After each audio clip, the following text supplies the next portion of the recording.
Hello guys, welcome back to my channel Ashu on record में आपका स्वागत है।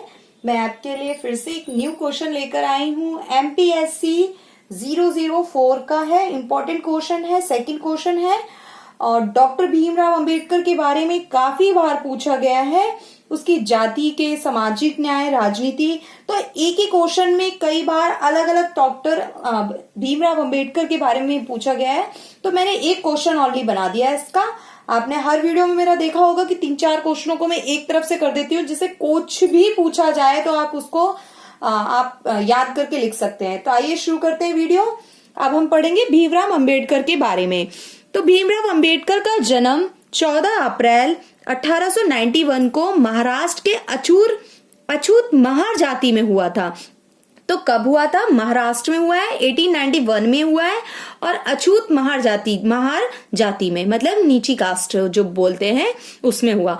अपनी बाल्यावस्था में छुआछूत के कारण उन्हें अनेक प्रकार के अपमान सहने पड़े। क्या सहने पड़े? अपमान सहने पड़े। कक्षा में विद्यार्थी द्वारा उनसे तिरस्कार व्यवहार किया जाता था, उनसे गंदा व्यवहार किया जाता था क्योंकि वो नीची जाति के थे और उनको संस्कृत सीखने पर भी पाबंदी थी। इन बाधाओं के बावजूद उन्होंने मुंबई में विश्वविद्यालय से स्नातक की शिक्षा पूरी की और कोलंबिया विश्वविद्यालय से स्नातकोत्तर और पीएचडी पूरी करने हेतु अमेरिका चले गए।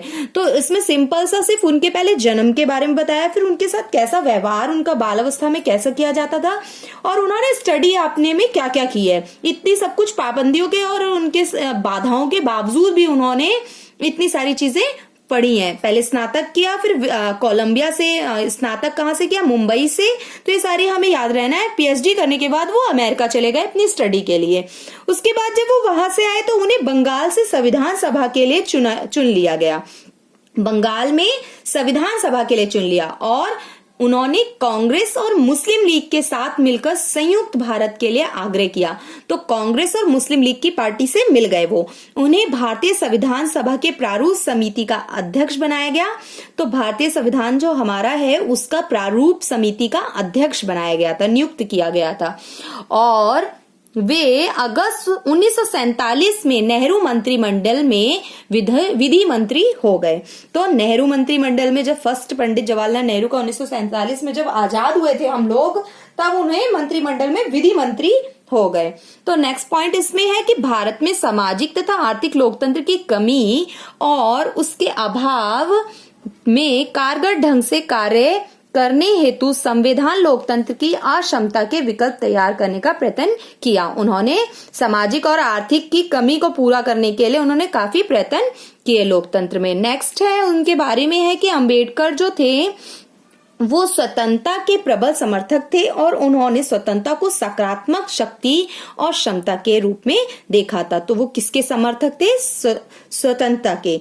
तो वो चाहते थे हर चीज में फ्रीडम होनी चाहिए, उसमें उन्होंने सकारात्मक शक्ति और क्षमता के रूप में उन्हें देखा। और लोगों के आर्थिक प्रक्रियाओं तथा शोषण, सामाजिक संस्थाओं और धार्मिक रूढ़िवादिता तथा भय और पूर्वाग्रह द्वारा प्रतिबंधित हुए बिना उन्हें अपनी इच्छा चुनने योग्य बनाया।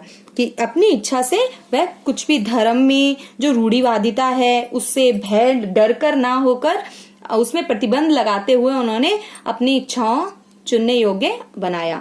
अब है इसमें उदारवाद की आलोचना। अंबेडकर उदारवाद की आलोचना करते थे, तो उसके बारे में हम पढ़ेंगे।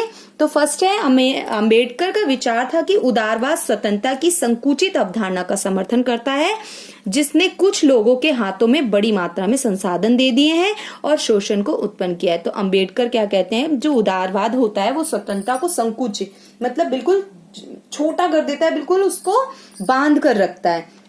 और दूसरा है इसमें कि जो सेकंड पॉइंट है, उदारवाद जो है वो सामाजिक और राजनीतिक संस्थाओं के बारे में असंवेदनशील और यह आर्थिक, सामाजिक और सांस्कृतिक क्षेत्रों में व्यापक असमानताओं में वृद्धि करता है। तो दूसरा फर्स्ट पॉइंट तो आप समझ गए होंगे कि शोषण को उत्पन्न करता है जो उदारवाद है, और दूसरे में वो बोल रहा है कि आर्थिक और जो सामाजिक रहा है और ये जो सांस्कृतिक है उनमें बहुत बड़ी असमानताएं लाता है जो ये उदारवाद है, उदारवाद की नीति है। तो वो आलोचना करते थे बहुत ज्यादा। संयुक्त राज्य अमेरिका में देखा है कि काले लोगों के साथ बहुत ज्यादा दुर्व्यवहार किया किया जाता था, और यहूदियों की स्थिति के बारे में, तो वहां भी उदारवाद की वो है विचारधारा है। उसके बाद 4th पॉइंट है, अंबेडकर का मत था कि उदारवाद को राज्य और उन उपायों के बारे में बहुत कम जानकारी है जिन्हें राज्य द्वारा बेहतर जीवन देने और उसे प्रोत्साहित करने हेतु अति आवश्यक तत्व के रूप में अपनाया जाता है। तो उदारवाद को राज्य और उन उपायों के बारे में बहुत कम जानकारी है, राज्यों के बारे में वो अच्छे तरीके से सुचारू रूप से उसे नहीं चला सकते, उन्हें जानकारी ही नहीं है कि क्या क्या उसमें होना चाहिए, और उसे बेहतर जीवन देने और उसे प्रोत्साहित करने हेतु अति आवश्यक तत्व के रूप में अपनाया जाता है जो राज्य होता है। तो thank you for watching. I hope आपको मेरी वीडियो पसंद आई होगी। इसका सेकंड पार्ट में आपको नेक्स्ट लेकर आती हूँ। प्लीज लाइक करें, शेयर करें, ज्यादा से ज्यादा कमेंट करें।